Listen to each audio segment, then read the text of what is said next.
Good morning. Just before 7 a.m. this morning, Howard County 911 received a phone call reporting a fire alarm in the building behind us. While our units were en route to investigate the fire alarm, we received subsequent updated calls in reference to some type of a utility emergency happening in the parking lot. When our units arrived on the scene, we found what appeared to be a gas leak out in the driveway out in the front of the building. There was a small crater about 10 feet long, a couple inches wide, with natural gas leaking out of it.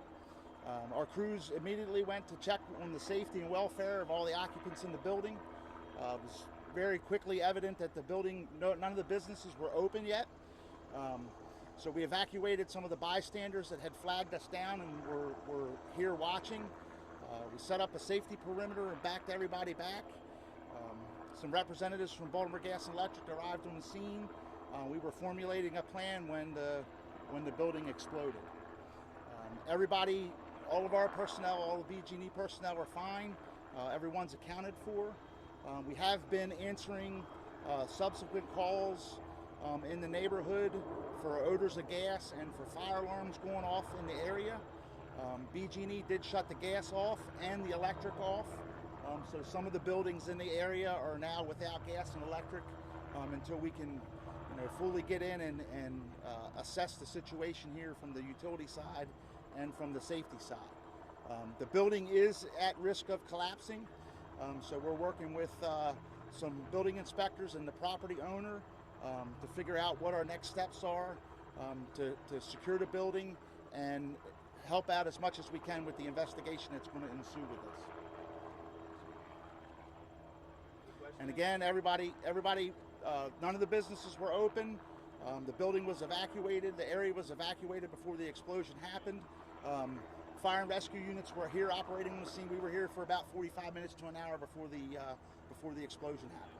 Where were firemen, and how close were they to the building when this exploded? We were about 1,000 feet away. We backed everybody out, secured everybody away, got everybody away from it, and we're. No, the gas has been secured by BG&E at this time. Do you know where the gas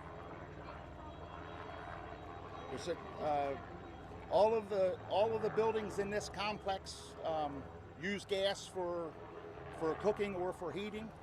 So there's a gas line that runs up the middle of the street. So BG&E will have to answer that question for you. But like I said, it was some type of outside incident where the gas migrated into the building or ended up into the building. And the Chief, crater, hold on where just a exactly second, is please. that located? Sir, just hold on a second so I can get this on here. Thank you very much. The crater was located on the opposite side of the building, in between the front sidewalk and the parking lot, or the main street. Can you explain how gas leaking from the outside, it seemed like it was coming out of the road or connected to the ground. How did it then in turn the building explode? Natural gas, when it leaks into the ground, it can migrate. It can follow utilities along, and that's one of the issues that we've seen in the past. So we, evacuate the area, stand clear until BG&E can shut it down, and then, start evacuate the gas or get the odor out until it's safer at a safe level. The whole time we were here, we were utilizing air monitoring equipment to make sure that we were in the safe zone. So it's not uncommon when you have utilities that are buried under the ground for that to happen. Any idea how that initial damage happened? How does a crater open up? No idea. Is that Despite your damage, you all must still be relieved that this happened on a Sunday as opposed to a Monday or Tuesday. Absolutely. If it had been a normal work day, the evacuation and the clearing of the area would have been a little bit harder, and we definitely would have had a different circumstances. Can you describe the businesses that are heavily damaged here? Do you know? There's a workout facility here. There's a coffee shop here. A couple little small restaurants on the first floor.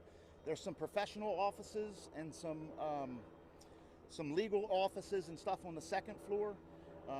And we are working with the building manager, the building owner, to make sure that all the property, the people who lease the tenant spaces have been notified. So there is like I said, a couple local. I think there's a Social Security office here, a field office here. They have representatives on the scene that are working with us also. Any idea how many? A dozen affected? Less? More? I have no idea. There's quite a few offices and places here. Is there any other buildings damaged in the area? Yes, there are some buildings in the area that have sustained superficial damage, some broken glass, some tree damage from the initial blast, but nothing as serious as the building behind us. As far as the next step with the investigation, where do you The fire and rescue will maintain a presence here while we work with our allied agencies as they go through their process. Our fire investigation unit is already working with the federal response parties that come in BG&E to pinpoint and figure out what the origin of the blast was and so forth. So it'll be a pretty lengthy process. But anytime something as serious like this happens, we try to be as meticulous as possible to comb through it to make sure that we, get to the root of the cause of what caused it.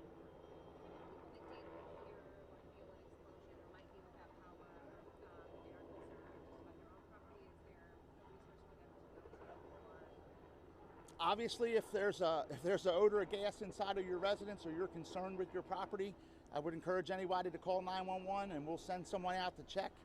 We have been out this morning answering those types of calls. There were a couple elevator, once the power was shut down in the area, there were a few folks that were assisted out of an elevator in one of the nearby buildings. So if anybody is that worried, call 911 and we'll send somebody out to check it out. What's the radius of the affected area as far as like the electricity being turned off or gas? I have no idea. I know most of the businesses along Stanford Boulevard are without power, but as far as Dobbin Road and on this side of the scene, I have no idea.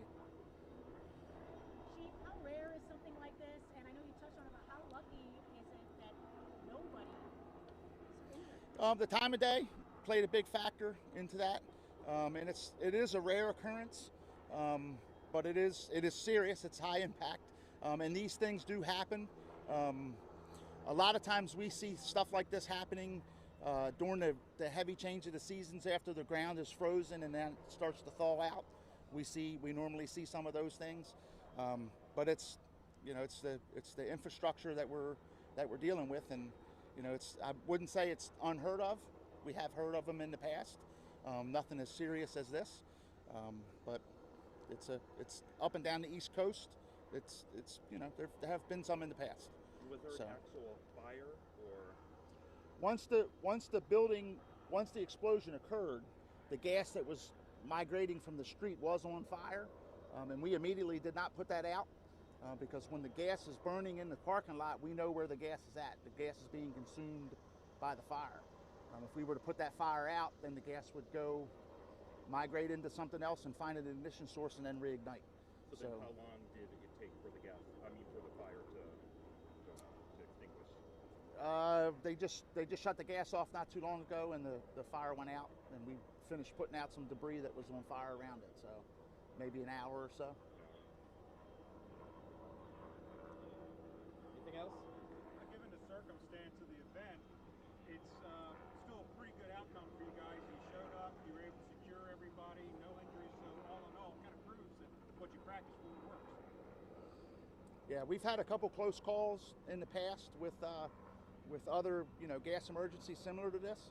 So it's on our mind. We think about that. Protect the public. Once we're sure with that, we take the steps to protect our folks, get everybody back, and make sure the area's secure. Like I said, we were working with BG&E when the accident happened, or when the explosion happened. And can you recall the last time that there was something of this magnitude in this county? We had a townhouse that exploded in the Harper's Choice section of Columbia, up past the hospital, and that was that the occupant of the house had bumped the gas line unknowingly, and it blew up, and that's 3 years.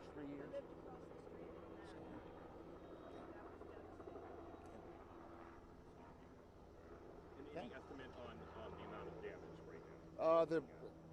The building is probably totaled, I would say, based on the structural evaluation that we've done so far. It's a lot of structural damage. Are